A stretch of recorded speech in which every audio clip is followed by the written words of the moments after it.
Shalom. Selamat pagi Bapak Ibu yang dikasih Kristus. Pagi yang diberkati Tuhan. Tuhan senang ada di tengah-tengah jemaat yang menginginkannya, mengasihinya dan menikmatinya. Bapak Ibu, dalam serial bulan Juni ini kita masih berbicara tentang kitab Galatia, ya. Dahulu saya bingung nih, ini jarang termasuk kitab yang jarang saya baca juga, saudaraku. Saya suka baca kitab Matius, Yohanes, lalu kemudian Efesus, Filipi, karena tesis ya Filipi, lalu Wahyu. Tapi Galatia ini ternyata nggak kalah menarik dengan kitab-kitab yang lain. Bahkan dia punya bagian porsi yang sangat penting sekali yang akan membedakan dari kitab-kitab yang lainnya. Saudara mesti tahu bahwa kitab suci itu diilhamkan oleh Roh Kudus, saudaraku. Dalam perjanjian lama, perjanjian baru.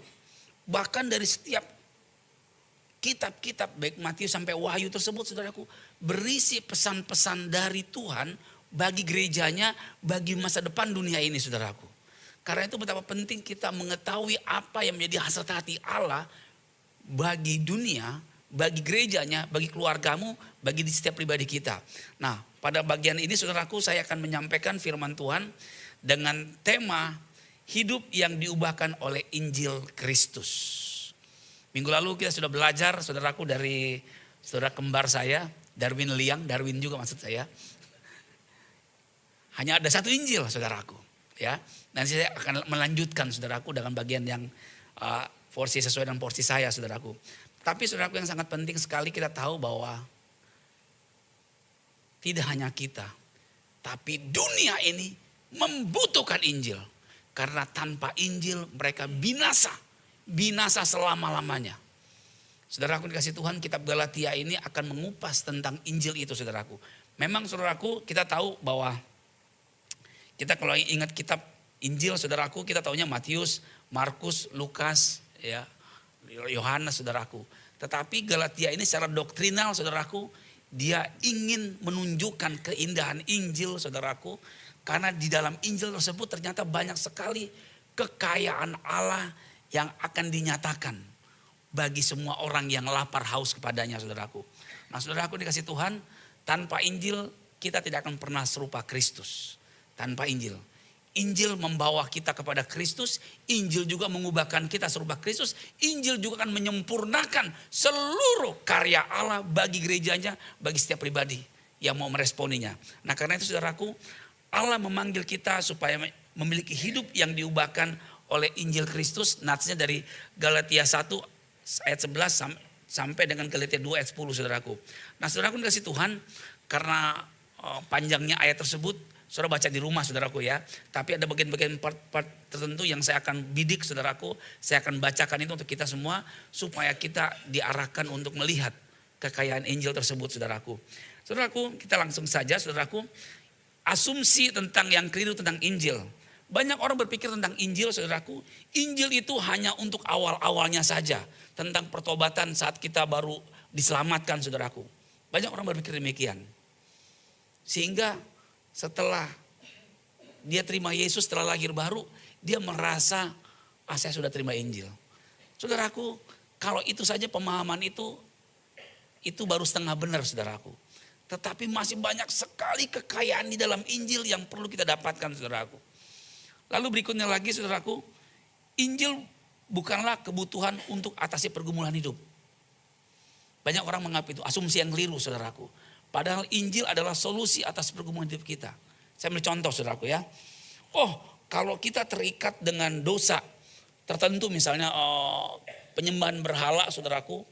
Ada kuasa gelap, kita berpikir langsung apa? Pelayanan pelepasan gitu loh. Ketika kita ada luka-luka batin dari masa lalu, kita langsung ingat inner healing. Saya ingin katakan saudaraku enggak demikian saudaraku. Saudaraku dikasih Tuhan, kita membutuhkan Injil untuk pelepasan, kita juga membutuhkan Injil untuk inner healing, kita membutuhkan Injil juga untuk hidup yang berkemenangan, kita membutuhkan Injil saudaraku untuk jalan keluar atas semua pergumulan dosa kita. Saudaraku dikasih Tuhan, saya tidak tahu saudaraku ya, saudara agak kalem pagi hari ini ya, agak silent gitu ya saya lihat ya. Tapi saya tertarik saudaraku tadi pagi sambil nyetir istri saya telepon anak kami mau ngeliat cucu katanya. Langsung saya lihat pagi-pagi udah mandi, Cucu kami ini ngelihat bapaknya aja. Padahal kalau 1 bulan matanya belum lihat kali ya. Cuma dia dengar doang arahnya kemana gitu ya. Dia ngeliat bapaknya gitu loh. Saya langsung teringat. Kenapa ya Tuhan ngomong, sebab orang-orang yang demikianlah yang akan masuk dalam kerajaan sorga. Orang yang seperti apa?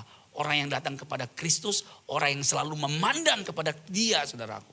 Jadi saya lihat bayi ini, saudara cucu kami, dia pandang terus.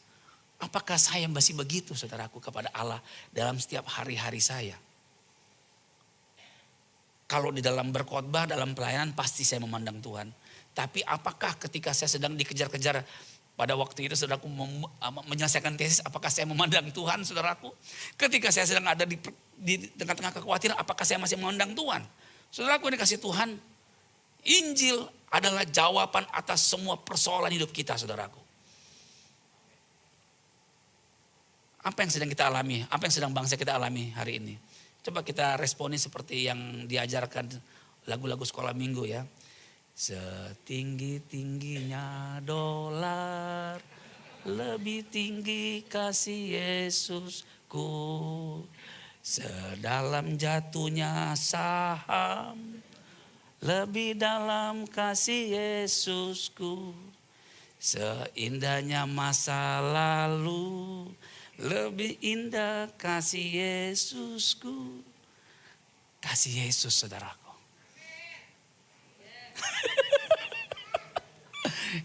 Saudaraku, memang demikian, saudaraku ya. Kaki kita masih berjejak di bumi, tapi kewarganegaraan kita ada di dalam sorga. Kaki kita di muka bumi, ini kepemilikan kita. Kita ini dimiliki oleh Sang Penebus. Sejak kita mempersembahkan hidup kita menerima Yesus, saudaraku, kita milik Yesus, saudaraku. Dan Yesus bertanggung jawab atas hidup kita. Tidak ada tempat, tidak ada waktu, saudaraku, untuk kita merenungkan ketakutan, kekhawatiran kita terhadap situasi yang sedang berjalan ini. Karena semuanya harus berjalan seperti yang dinubuatkan oleh firman Allah. Akhir zaman akan datang masa yang sukar.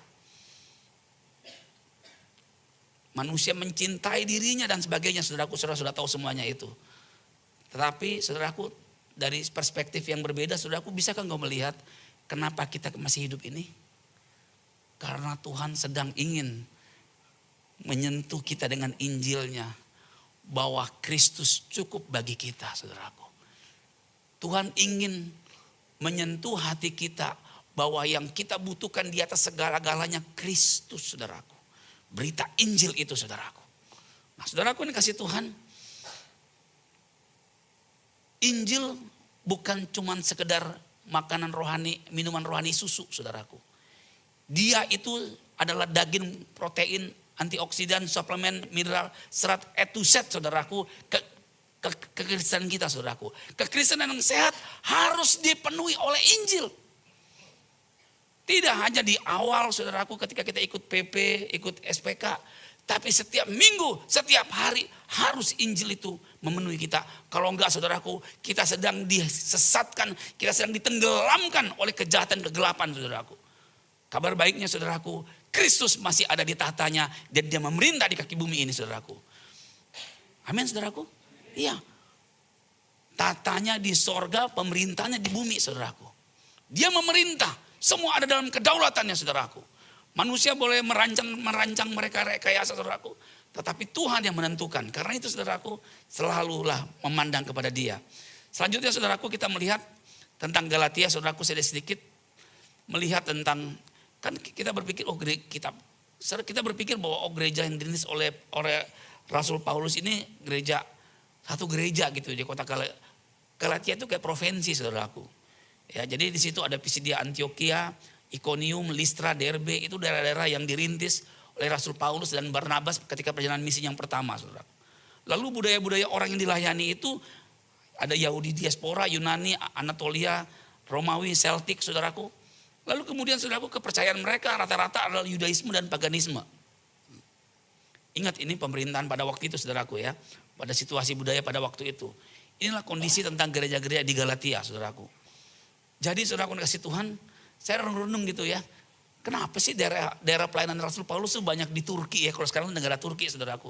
Iya, saudaraku, karena Rasul Paulus itu adalah orang Yahudi yang tinggal di Tarsus, di daerah Silisia itu, saudaraku. Saudara sudah lihat sendiri. Jadi gak heran dia banyak pelayanan tuh banyak di daerah sana. Karena dia punya prinsip dari Yerusalem, Judea, Samaria sampai ke ujung bumi, saudaraku. Dan nanti akhirnya dia sampai ke Eropa, ada saudaraku. Nah, saudaraku kasih Tuhan, kita melihat bahwa panggilan kita berbeda, tetapi Injil yang kita bawa tetap sama. Kristus Yesus Tuhan kita satu-satunya. Minggu lalu Injil itu cuma satu. Jangan tambahkan Injil cuma satu. Kristus. Dan dia Tuhan kita satu-satunya, saudaraku. Mari kita lihat, saudaraku, tentang kitab Galatia. Ada 2 penegasan di awal kitab Galatia, saudaraku. Saya masuk sendiri untuk mengutip supaya melengkapi tentang latar belakangnya. Karena kenapa Rasul Paulus menulis surat kepada jemaat di Galatia? Karena Rasul Paulus itu dituduh sebagai bukan rasul yang asli. Rasul yang asli itu yang 12 rasul itu yang selalu ngikutin Yesus kemana-mana. Dituduh dia oleh orang-orang Yahudi, saudaraku. Dan dia Rasul Paulus nggak pakai baper-baperan, saudaraku. Dengan kemampuannya berdiplomasi, saudaraku. Dia langsung ngomong di ayat 1. Dari Paulus, seorang rasul bukan karena manusia dan juga bukan oleh seorang manusia, melainkan oleh Yesus Kristus dan Allah Bapa yang telah membangkitkan dia dari antara orang mati.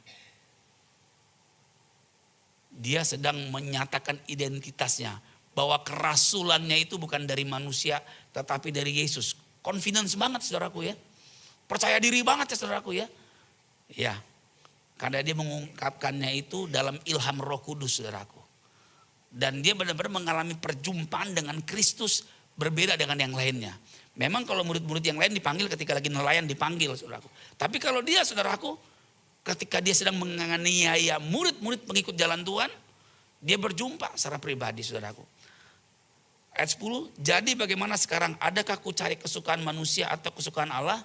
Adakah ku coba berkenan kepada manusia? Sekiranya aku masih mau mencoba berkenan kepada manusia, maka aku bukanlah hamba Kristus. Jadi saudaraku, kaum Judais atau orang disebut nama Judaizer, saudaraku, pengikut agama Musa, saudaraku, di waktu yang lampau, saudaraku, mereka itu sangat tauratis banget mengikuti ritual-ritual agama, saudaraku, menuduh. Kok lu kekristenannya model kayak begitu sih?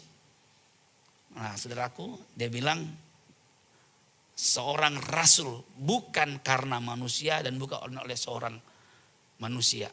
Saudaraku, jangan ada di antara pun seorang di antara saudara ngomong kayak begini, saudaraku. Ini cuma Rasul Paulus saudara yang ngomong gini, saudara. Kalau saudara ngomong kayak begitu, saudaraku, kami akan awasi saudara. Ini cuma Rasul Paulus, saudaraku, karena memang dia mengalami perjumpaan dengan Tuhan, saudaraku ya. Jadi sudah jelas, saudaraku. Lalu kita melihat tuduhan yang kedua, saudaraku. Paulus dituduh mereduksi Injil atau mengurang-ngurangin. Karena orang-orang Yahudi ini sudah biasa beribadah dengan segala liturgi, ritual, persembahan, aturan-aturan yang begitu banyak, saudaraku. Sedangkan Paulus mengajarkan bahwa Yesus adalah kegenapan dari seluruh hukum Taurat.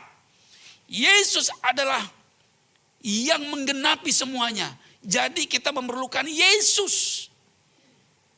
Lalu mereka yang bertahun-tahun mengikuti ritual itu, saudaraku, merasa tersinggung. Kayak Galatia 2 ayat 16. Kamu tahu bahwa tidak seorang pun dibenarkan oleh karena melakukan hukum Taurat, tetapi hanya oleh karena iman dalam Kristus Yesus. Sebab itu kami pun telah percaya kepada Kristus Yesus, supaya kami dibenarkan oleh karena iman dalam Kristus dan bukan oleh karena melakukan hukum Taurat. Sebab tidak ada seorang pun yang dibenarkan oleh karena melakukan hukum Taurat kecuali Kristus yang menggenapinya. Dengan kata lain, kaum Judaizer, lu gak bisa melakukan itu. Karena Taurat itu Allah kirimkan untuk kita bisa mengenal, tahu ada dosa. Tanpa Taurat kita gak tahu itu dosa, saudaraku. Tetapi itu baru awalnya. Ujungnya adalah supaya dengan kita tahu kita ini berdosa, kita membutuhkan anugerah keselamatan di dalam Kristus. Itu tujuan Taurat, saudaraku. pada waktu itu mereka belum mengalami perjumpaan dengan Kristus, saudaraku. Orang-orang Yahudi pada awalnya. Mereka hidup dengan Taurat, saudaraku. Tapi kita yang sudah lewati 2000 tahun yang lalu tentang kehidupan Kristus, kita sudah berjumpa dengan Kristus. Karena itu Kristus segala-galanya. Inilah kabar baik untuk saudara. Kristus menggenapi Taurat itu bagi saudara. Bagian kita adalah berelasi, mengenal Dia, bergaul, hidup di dalam Dia, dan terus memandang Dia. Jadi saudaraku, kita melihat dua penegasan penting dari Paulus, saudaraku, tegas di awalnya langsung. Lalu kita melihat, masih saya lanjutkan lagi, serangan kepada Rasul. Ini jadi kerasulannya diserang, saudaraku. Slide berikutnya. Ada pihak yang meragukan otoritas dan panggilan Paulus sebagai rasul yang diutus oleh Kristus. Jadi saudaraku, kita melihat di sini. Saudaraku, tahu nggak? Ini sesuatu yang sangat serius. Karena kalau pada waktu itu kaum Judaisra berhasil mengalahkan Rasul Paulus, saudaraku, engkau akan beribadah ke sini, saudaraku, bawa kambing, saudaraku. Engkau persembahan bawa domba ke sini, saudaraku. Saya akan pakai jubah-jubah, saya khotbah pakai jubah, saudaraku. Saya akan pelihara jenggot-jenggot. Karena itu aturan-aturan mereka, saudaraku. Jadi puji Tuhan, saudaraku, pada waktu itu Rasul Paulus tegas. Konflik lah, terjadi konflik, saudaraku. Lalu mereka nggak pakai demo-demo di jalan, saudaraku. Mereka langsung, saudaraku, kumpul di pusat mereka di Yerusalem, saudaraku, gereja awal, di mana di sana ada Rasul Petrus, ada Yakobus, ada Yohanes sebagai soko guru di Yerusalem. Mereka mengadakan pertemuan, saudaraku, untuk membahas ada apa doktrin ini. Karena beberapa orang mengajarkan bahwa Paulus ini dia telah meninggalkan Taurat, mereduksi katanya. Mereka percaya bahwa Injil tidak cukup, harus plus melakukan. Saudaraku yang kasih Tuhan, saudaraku, saya cuma memberikan sebuah pertanyaan kepada saudara. Keselamatan kita itu karena apa, saudaraku? Iman plus ketaatan. Amin. Pertanyaan, saudaraku, dijawab. Keselamatan itu adalah karena iman plus ketaatan. Karena iman tanpa perbuatan mati. Amin.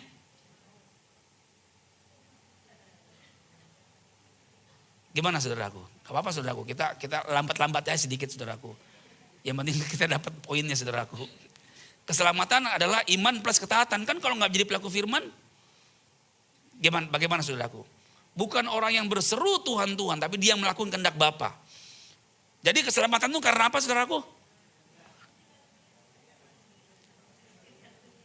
Karena apa? Au.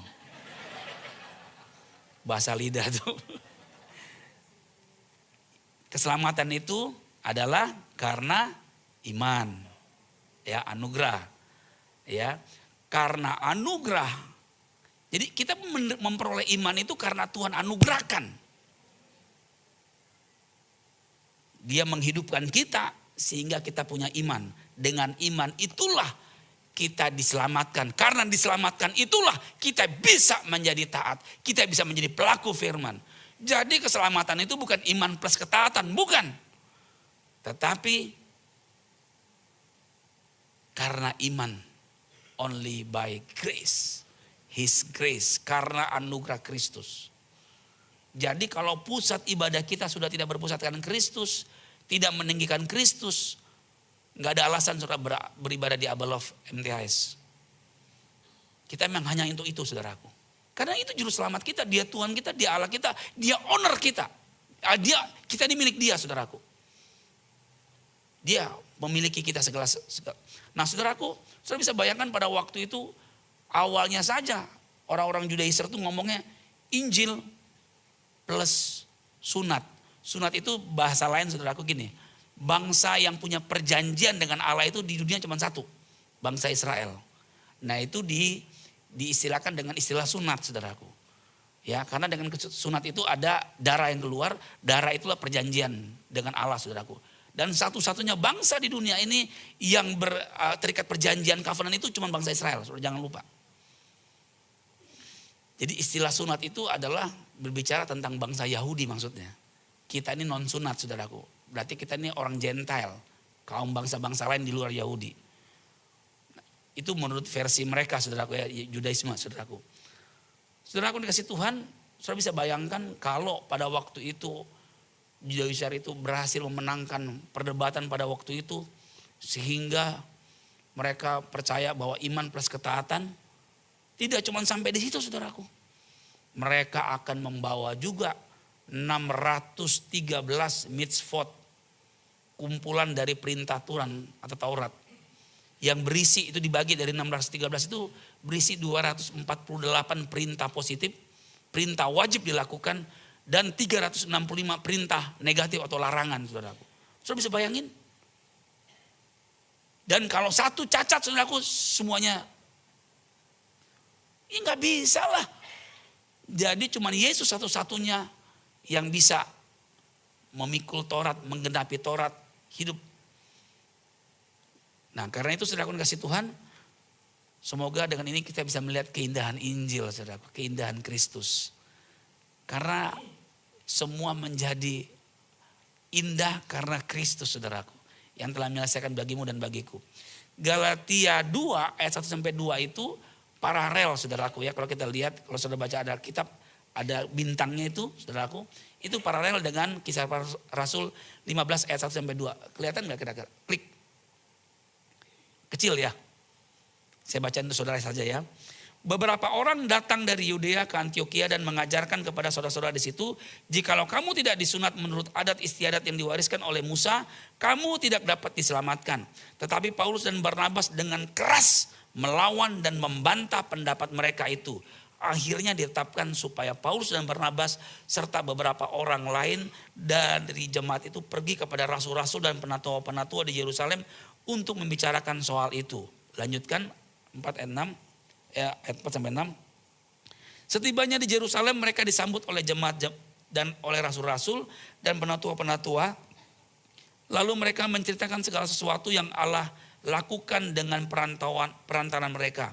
Tetapi beberapa orang dari golongan Farisi yang telah menjadi percaya datang dan berkata, orang-orang bukan Yahudi harus disunat dan diwajibkan untuk menuruti hukum Musa. Maka bersidanglah rasul-rasul dan penatua-penatua untuk membicarakan soal itu. Jadi terjadi perselisihan yang tadi saya ceritakan saudaraku. Ini dia teksnya saudaraku. Slide berikutnya. Inilah konsili pertama saudaraku dalam sejarah. Konsili di Yerusalem. Untuk menentukan apakah orang non-Yahudi harus menjadi orang Yahudi terlebih dahulu. Untuk dapat diselamatkan dan diterima sebagai umat Allah. Ataukah langsung terima anugerah saja. Nah saudara untuk lengkapnya baca Kisah Rasul 15 ayat 1-29. Ya, itu untuk paralelnya saudaraku. Saudaraku, ajaran yang masuk ke Galatia itu adalah keselamatan itu iman plus ketaatan. Mengajarkan bahwa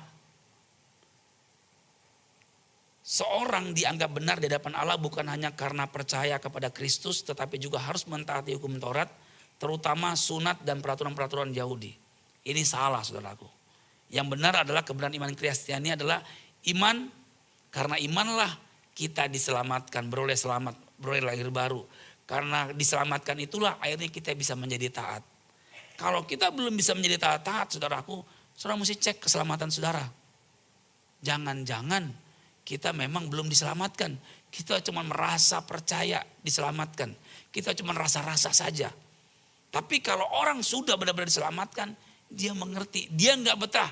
Dia bisa jatuh dalam dosa tapi dia nggak betah tinggal dalam dosa. Dia bisa jatuh dalam dosa tapi dia tidak suka hidup di dalam dosa. Karena hayat ilahi, hayat Allah atau Zoe itu telah hidup di dalam diri kita. Dan itu berlawanan. Nah inilah ajaran doktrin kita saudaraku ya. Saudara masih ingat doktrin Abalov, saudara ya, doktrin dasar Abalov pertama Allah Tritunggal yang Esa, lalu Dwi Natur Allah, saudaraku, yang ketiga ketakbersalahan Alkitab, dan yang keempat only by His grace, saudaraku. Karena, jadi saudaraku, kita melihat di sini betapa pentingnya kita memahami Injil, karena dari sanalah kita akan membangun hal-hal yang lainnya, saudaraku. berdasarkan apa yang Kristus sudah berikan dasar pondasinya. Karena kami yakin bahwa manusia dibenarkan bukan karena melakukan hukum Taurat, tetapi hanya oleh iman kepada Yesus Kristus. Hanya karena itu saudaraku. Kita lanjutkan lagi saudaraku. Jadi saudaraku, setelah kita memahami dasar kekristenan kita adalah Injil, kita masuk saudaraku dengan pemahaman saudaraku, Injil yang sejati itu berasal dari Allah bukan manusia. Karena itu rasul-rasul, murid-murid Kristus di zaman kisah para rasul, kerja mereka setiap hari adalah menikmati Injil dan membagikan Injil. Pergi kemanapun yang diupayakan adalah bagaimana memberitakan Injil, memberitakan firman. Di dalam aniaya pun mereka pergi dan dia berkata sambil mereka pergi mereka memberitakan firman. Saudaraku, besok Senin Selasa. Selasa yang libur ya, merah ya. Oh, cuman Abalov aja yang Senin libur ya. Maksudnya full timer saudaraku ya, Senin Selasa libur ya. Nah, liburan kita coba pikirkan, targetkan firman yang bagaimana yang saudara ingin bagikan. Doakan. Jangan nunggu. Mulai segera praktekkan firman Tuhan Injil. Injil yang kuberitakan ini bukanlah Injil manusia. Saudaraku, Injil bukan hasil pemikiran manusia tentang Allah. Tetapi tentang penyataan Allah kepada manusia. Agama itu adalah pemikiran manusia tentang Allah. Manusia yang terbatas memikir tentang Allah, bisa enggak? Manusia yang Allah yang tidak terbatas dipikirkan oleh manusia yang telah jatuh, yang terbatas. Mana bisa? Tetapi saudaraku, yang bisa adalah Allah yang sempurna itu datang dan turun ke bumi ini. Menyatakan dirinya, mewahyukan dirinya. Sehingga kita bisa melihat karena anugerahnya. Jadi Injil itu berasal dari Allah saudaraku. Berasal dari penyataan Yesus Kristus, bukan dari tradisi pemikiran manusia. Terangnya adalah menyatakan kebenaran. Injil menyatakan siapa Allah, apa yang Kristus lakukan dan apa yang Allah sediakan bagi kita. Lalu saudaraku, karena kedatangannya untuk menyelamatkan, saudaraku, pastikan saudaraku bahwa sisa hidup kita ini hanya untuk memberitakan Injil saudaraku. Ya, engkau harus tetap bekerja sebagai tanggung jawab saudaraku. Engkau harus mengurus rumah tanggamu, engkau harus urus usahamu saudaraku. Tapi jangan lupa saudaraku, firman Tuhan yang mengatakan, beri kepada kaisar apa yang menjadi hak kaisar, beri kepada Allah apa yang menjadi bagian Allah. Amin. Jangan kita menjadi ekstrem kiri, ekstrem kanan. Enggak. Kita hidup seimbang saudaraku. Ada bagian Allah, ada bagian kaisar. Ada yang kita harus kerjakan saudaraku sebagai tanggung jawab kehidupan kita di muka bumi ini. Tapi ada juga tuntutan bahwa pemerintahan kita ada di sorga. Dia memerintah. Kita bertanggung jawab. Saudaraku dikasih Tuhan. Kita melihat di sini betapa pentingnya kita memahami saudaraku. Injil yang sejati itu berasal dari Allah. Makanya Injil itu penting banget. Dia bekerja di dalam awal keselamatan kita. Lalu dia berjalan menghidupi keselamatan kita itu waktu demi waktu saudaraku. Sampai kita serupa seperti Kristus. Semuanya kita membutuhkan Injil saudaraku. Karena Injil itu sendiri adalah Kristus itu sendiri saudaraku. Seluruh nubuat perjanjian lama itu saudaraku berpusatkan kepada berita apa saudaraku? Tentang janji kedatangan Mesias. Perjanjian baru adalah bagaimana Mesias digenapi, dinyatakan. Yohanes 1, 16, 17 katakan, karena dari kepenuhannya kita semua telah menerima kasih karunia demi kasih karunia. Sebab hukum Taurat diberikan oleh Musa, tetapi kasih karunia dan kebenaran datang oleh Yesus Kristus. Musa bawa Taurat, ya. Tetapi Yesus saudaraku membawa dirinya yang adalah kebenaran dan anugerah kasih karunia itu. Jadi saudaraku, saudara mengertikan bahwa tanpa Injil tidak ada seorang pun diselamatkan saudaraku. Tanpa Kristus tidak seorang pun akan diselamatkan. Tidak ada keselamatan di luar Kristus. Bilang amin. Ya. Jadi saudaraku, Injil ini berasal dari Allah. Itulah administrasi Allah. Allah telah memilih caranya jalan keselamatan itu hanya melalui Injil. Yang kedua saudaraku, Injil itu mengubah masa lalu saudaraku. Contohnya, saudara saya kasih gambar ini saudaraku bagaimana Paulus jatuh ya ketika dalam perjalanan ke Damsyik saudaraku. Memburu pengikut jalan Tuhan, pengikut Yesus, dia buru saudaraku.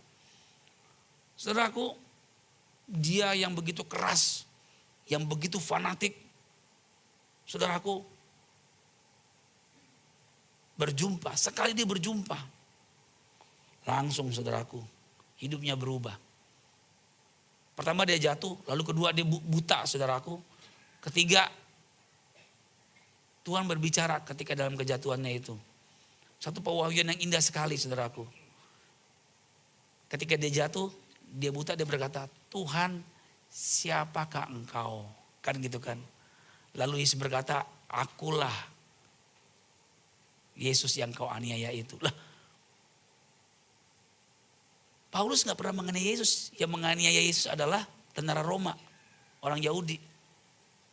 Tapi Yesus sedang berbicara bahwa gereja Tuhan adalah tubuh Kristus.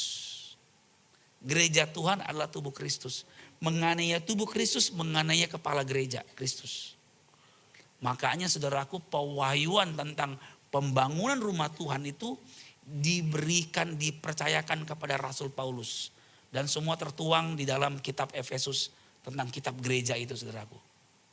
Memang Allah ingin membangun gerejanya di atas pewahyuan Kristus yang dinyatakan kepada Petrus awalnya.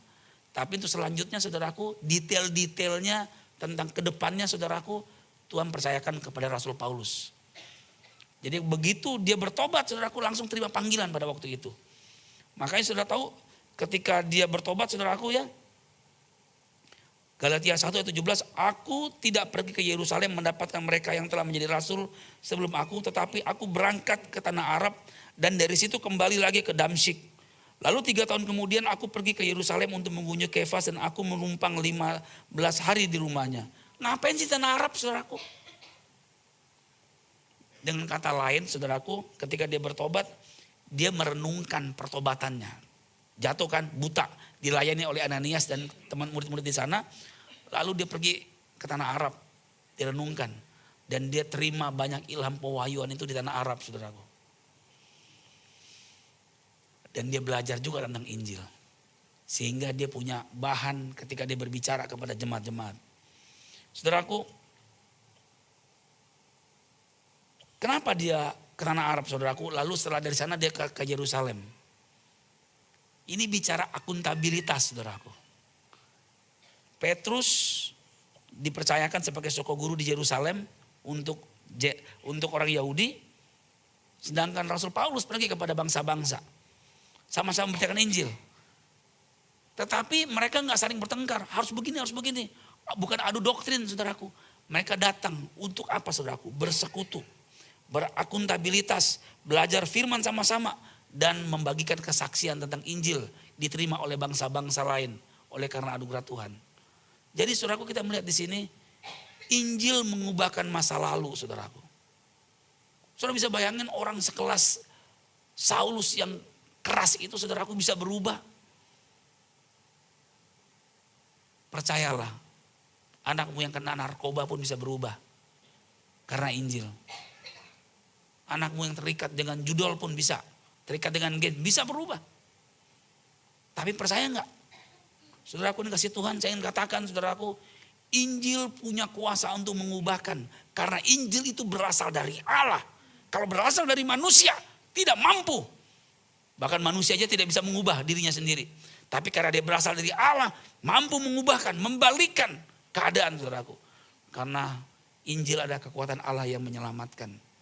Karena itu saudaraku, biarlah Injil selalu mendapatkan tempat yang utama di dalam ruang hidupmu, di dalam hari-harimu. Karena tanpa Injil dunia ini akan binasa saudaraku. Saudaraku dikasih Tuhan, slide yang terakhir saudaraku, belum yang terakhir. Poin yang ketiga yang terakhir saudaraku. Sabar-sabar. Injil membawa kita masuk ke dalam panggilan Allah. Galatia 2 ayat 1-10. Paulus pergi ke Yerusalem bukan mencari pengakuan manusia tetapi memastikan kesatuan dalam misi Injil. Galatia 2:8, ia telah memberikan kekuatan kepada Petrus untuk menjadi rasul bagi orang-orang bersunat. Ia juga telah memberikan kekuatan kepadaku untuk orang-orang yang tidak bersunat. Untuk orang-orang di luar Yahudi, saudaraku ya. Jadi ketika dia bertobat, dia tidak mencari pengakuan manusia, saudaraku. Dia berdoa, menjumpai kepala gereja. Dia berdoa, dia sujud di kaki Tuhan. Dia hidup dalam pertobatan dari hari ke hari, dari waktu ke waktu. Bahwa dia enggak emosional dalam pertobatannya. Dia benar-benar menyangkal dirinya. Lalu saudaraku, kenapa dia mesti ke Yerusalem? Ya untuk memastikan. Karena ajarannya itu sesuai dengan Injil yang murni enggak. Dan ternyata begitu dicek, cross check saudaraku, sama saudaraku. Saudaraku, kita melihat di sini. Paulus panggilannya kepada bangsa-bangsa lain non Yahudi. Petrus panggilannya kepada orang Yahudi. Panggilannya berbeda. Tetapi saudaraku, isi beritanya sama, Injil Kristus. Panggilan bisa beda-beda, ada pelayanan di kesembuhan, ada di dalam penyembuhan, ada pelayanan di mana saudaraku. Lain-lain saudaraku ya, tapi seharusnya tetap satu. Isinya saudaraku, Injil. Karena Injil itu adalah Kristus saudaraku. Panggilan kita bisa berbeda, tapi Injil yang kita bawa harus tetap sama saudaraku. Saudaraku dikasih Tuhan, saya kembali mengulangi apa yang pernah saya sampaikan. Every day we need hear the gospel because every day we forget it. Dr. Martin Luther mengungkapkan itu. Setiap hari kita butuh Injil. Karena setiap hari kita melupakannya. Karena kita sering lupa saudaraku, makanya berita Injil harus sering diberitakan supaya kita gak lupa. Saudaraku dikasih Tuhan, Injil bukan hanya mengubah tujuan akhir hidup kita di kekekalan, tetapi mengubah arah hidup kita hari ini. Orang yang benar-benar menerima Injil tidak lagi hidup mengejar penerimaan manusia, tetapi hidup bagi panggilan Allah. Dengarkan umat Tuhan, siapapun engkau hari ini, apapun status ekonomimu, apapun latar belakangmu, engkau dikasih Allah tanpa syarat. Engkau diterima oleh Allah. Bukan karena engkau pelayanan, engkau diperhatikan oleh Allah. Tapi karena engkau adalah sasaran keselamatan yang Allah tetapkan sejak sebelum bumi dijadikan, saudaraku. Sehingga engkau sudah diterima, dikasih oleh Dia. Hari ini seharusnya kita hidup oleh karena penerimaan Allah. Sehingga saudaraku, kita gak mengejar apa yang dunia kejar, saudaraku.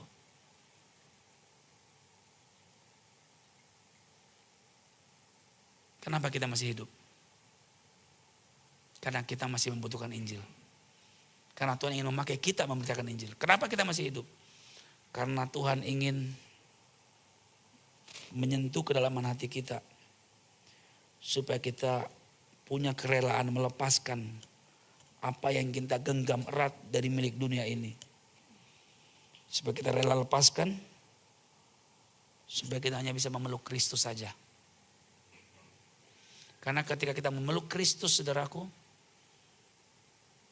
kemanapun kau pergi, orang melihat Kristus.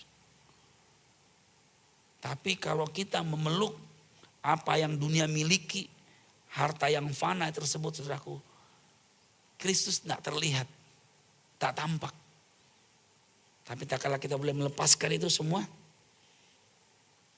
dan kita memberikan kepada Kristus, Kristus akan menunjukkan jalannya. Dia tidak hanya membebaskan di waktu lampau, Dia memberikan arah. Dan kita akan dibentuk dengan cintanya yang besar itu untuk diutus. Saudaraku yang dikasih Tuhan, saya baru pulang dari Semarang bersama teman-teman karena ada saudara kita Wesley wisuda, saudaraku ya. Saya melihat ketika wisuda itu ada 69 sarjana teologi yang di wisuda, saudaraku. Saya langsung berpikir dari 69, 10% saja dari situ, 6 orang aja ngerintis gereja. Gereja nambah. Dari 69, saudaraku. Mereka sudah mewisuda 33 angkatan, saudaraku.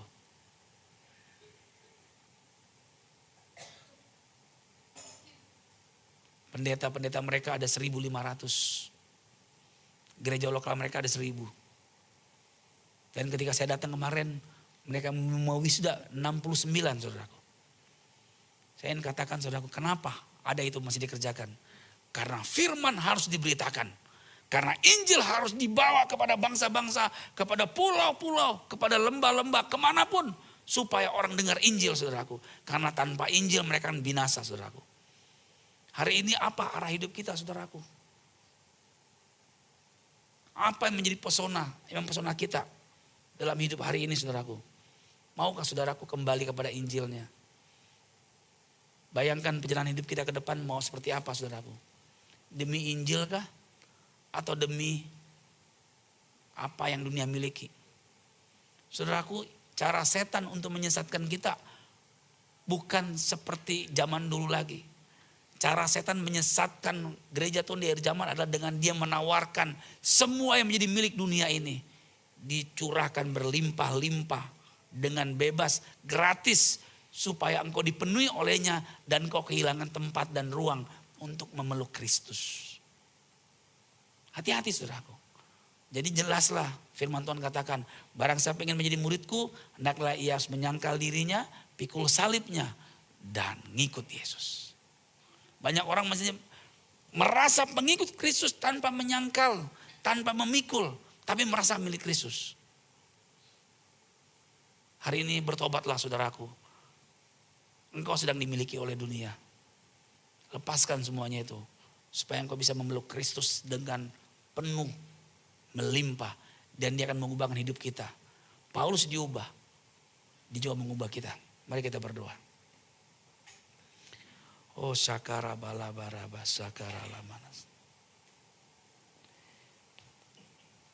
Ku tak membawa apapun juga saat ku datang ke dunia.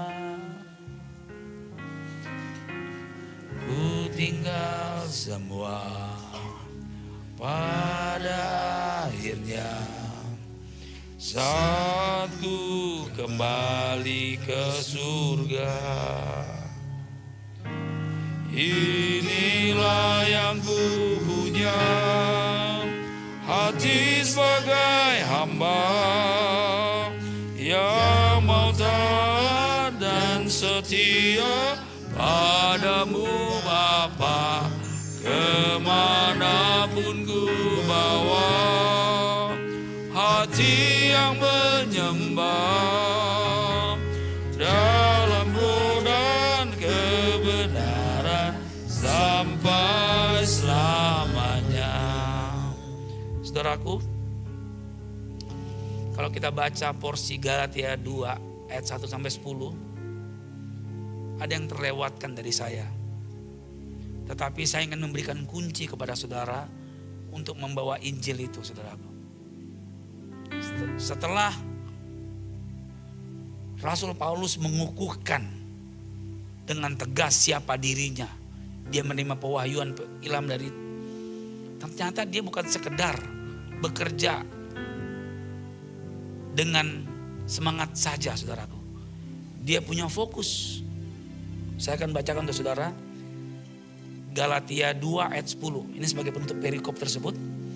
Hanya kami harus tetap mengingat orang-orang miskin. Dan memang itulah yang sungguh-sungguh keusahakan melakukannya.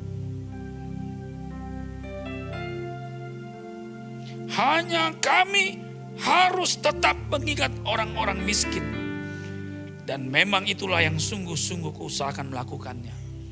Ini Paulus pergi ke bangsa-bangsa. Dia punya fokus, bukan sembarang pelayanan, saudaraku.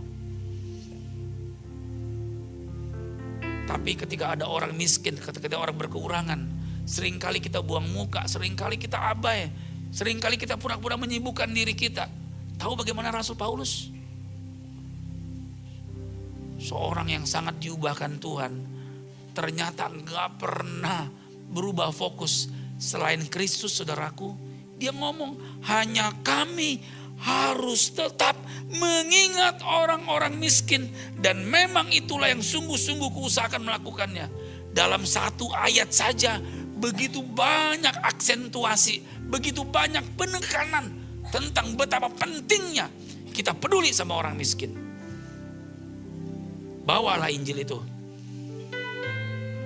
Dan itu sama seperti perumpamaan Kristus di dalam Matius 25 yang mengatakan, sebab segala sesuatu yang kau lakukan kepada orang yang paling hina itu, engkau telah melakukannya buat aku. Ada berita baik untuk saudara semua. Engkau yang bergumul, engkau yang bermasalah, engkau yang berkekurangan. Injil bagimu. Tuhan peduli hidupmu. Dia mengubah Saulus, dia bisa mampu mengubah kita juga. Inilah yang ku punya, hati sebagai hamba yang mau taat dan setia padamu Bapa.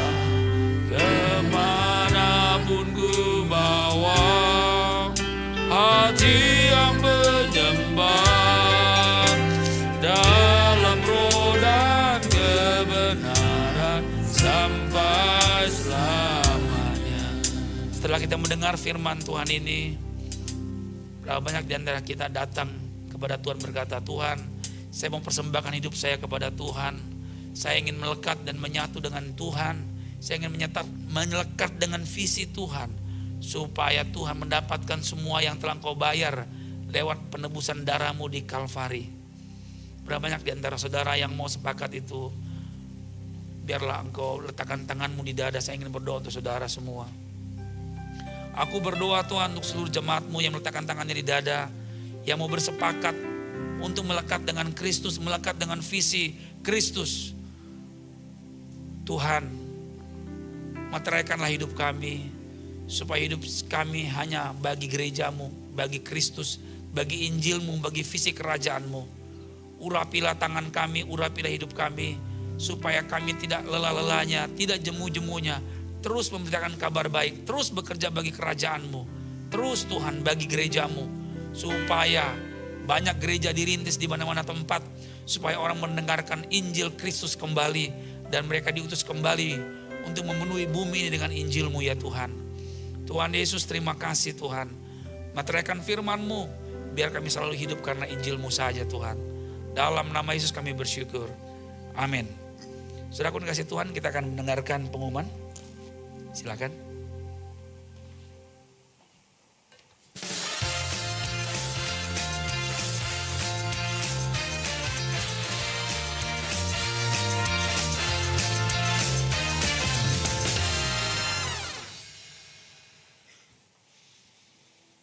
Shalom Jemaat Kristus, Allah telah memilih kita sejak dalam kandungan dan memanggil kita oleh kasih karunia-Nya. Karena itu, Allah ingin supaya kita memberitakan kabar baik tentang Kristus dimanapun Tuhan menempatkan kita. Berikut beberapa informasi dan kegiatan gereja untuk 1 minggu ke depan.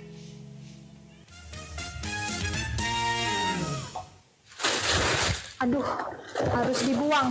Sinta, ini harus dibuang semua. Tadi di kelas kita dengar tentang menanggalkan manusia lama. Aku baru sadar, ternyata manusia lama aku melekat pada barang-barang ini. Buset, kenapa jadi parfum mahal sama lipstik mahal kamu yang dibuang? Kamu nggak paham, Sinta, tentang spiritualitas. Sasiret ini bisa memancarkan aura nyinyirku. Kalau pakai ini, aku tuh selalu keluar pengen mengaudit jemaat gitu loh. Buset, berhenti deh. Menanggalkan manusia lama itu tuh harus dari karakter sama hati kamu. Bukan buang-buangin barang seperti ini, apalagi bermusuhan sama kebersihan. Tapi susah, Sinta. Otakku nih tipenya otomatis. Begitu aku melihat orang-orang di bumi ini melakukan kesalahan, aku merasa Roh Kudus tuh mau resign dari dalam diriku. Buset, minggu depan ikut kelas lagi ya. Kayaknya kamu harus ikut kelas lagi deh. Minggu depan itu kelasnya mengenai manusia baru dalam komunitas baru. Untuk orang-orang yang jiwanya perfeksionis dan koslet kayak kamu. Ada kelas yang spesifik begitu. Bagus, daftarkan aku sekarang ya. Tapi bilang sama Dani, kursi aku harus dikasih jarak aman 1 meter. Oke? Oke. Saya pengikut Kristus, hamba dalam kasih-Nya menjadi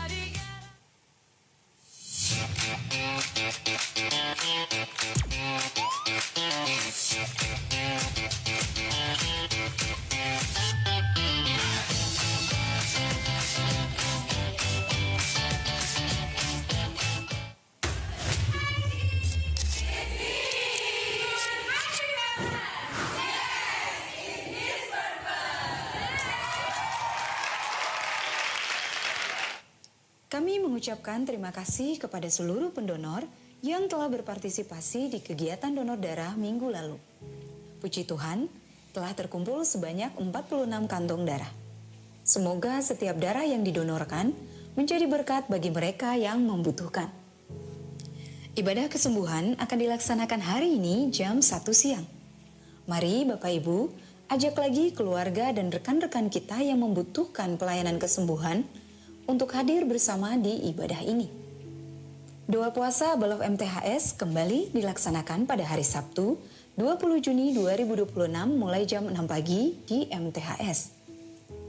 Kita mulai puasa di Jumat malam dan akan buka puasa bersama pada hari Sabtu jam 12 siang di MTHS. Tidak lupa kami informasikan Abalof MTHS akan kembali mengadakan momen penyerahan anak. Bagi Bapak Ibu yang ingin mendaftarkan putra-putrinya, dapat menghubungi Sekretariat Gereja. Kami menyambut sahabat baru yang hadir dan bergabung bersama keluarga besar Abalof MTHS. Semoga Bapak Ibu bertumbuh mengalami kasih Tuhan bersama komunitas di Abalof MTHS. Pemimpin dan jemaat Abalof MTHS mengucapkan turut berbela sungkawa atas berpulangnya saudara kita terkasih. Kiranya Tuhan Yesus, sumber penghiburan sejati, melingkupi keluarga yang ditinggalkan dengan damai sejahtera. Bagi jemaat yang ingin memberikan persembahan dan perpuluhan, dapat melalui kotak persembahan yang tersedia di ruang ibadah atau melalui kiris yang tersedia. Sedangkan untuk janji iman misi, dapat diberikan melalui nomor rekening yang tertera di layar. Demikian pengumuman hari ini. Selamat hari Minggu, teruslah menjadi berkat bagi sesama. Tuhan Yesus memberkati. Amin. Tuhan Yesus berkati kita semua. Saudaraku yang kasih Tuhan, kami ingin menyambut sekiranya ada Bapak Ibu yang baru pertama kali datang ibadah tengah-tengah kita. Bolehkah lambaikan tangan supaya kami boleh menyambut Bapak Ibu. Selamat datang saudariku. Bolehkah kiri kanan menyambut saudari kita. Selamat datang, jangan merasa asing.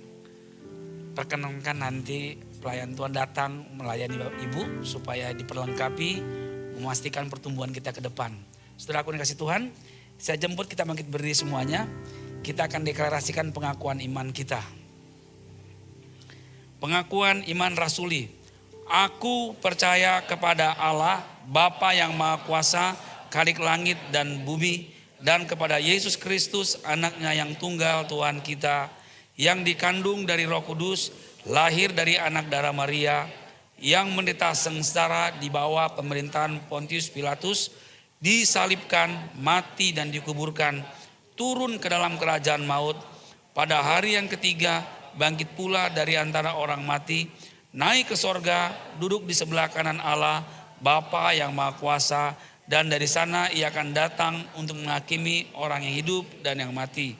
Aku percaya kepada Roh Kudus, gereja yang kudus dan am, persekutuan orang kudus, pengampunan dosa, kebangkitan tubuh, dan hidup yang kekal. Amin. Saudaraku, itulah pengakuan kita, doktrin yang kita percayai. Saudaraku tetap berpusatkan Injil, karena saudaraku, inilah alasan Tuhan memberkati saudara, inilah alasan kenapa kita masih hidup, karena Injil harus terus diberitakan. Silakan. Yesus Engkau Juru selamatku, dalam janji-Mu, kemenanganku, selamanya kan ku nyatakan besar setiamu Tuhan di hidupku.